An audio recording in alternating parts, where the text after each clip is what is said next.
की हुई है। तो सिक्योरिटी के भी बड़े सख्त इंतजाम किए गए थे, किसी को बढ़ने ही नहीं दिया जा रहा था, क्या वजह है? ये इमरान खान से डरते ज्यादा है। सर अब तंबू के नाते भी लगाई गई।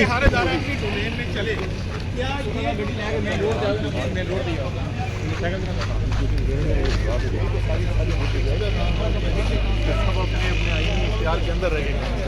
अच्छा, आज हौसला देश भाई, में हौसला सर। आपने जो कार्रवाई देखी उस बारे में क्या कहते हैं?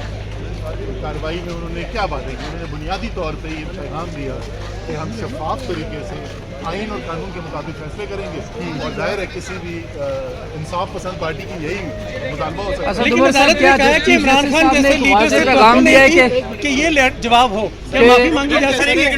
सब माफी के लिए, वाजे माफी के लिए कुछ इशारा दिया है चीफ जस्टिस साहब ने? नहीं, उन्होंने ऐसा कुछ नहीं कहा। उन्होंने कहा है मुख्तलिफ उन्होंने नुकात उठाए और उन्होंने कहा कि इसको सामने रखते हुए अपना जवाब मुरतब करें। जी बहुत शुक्रिया।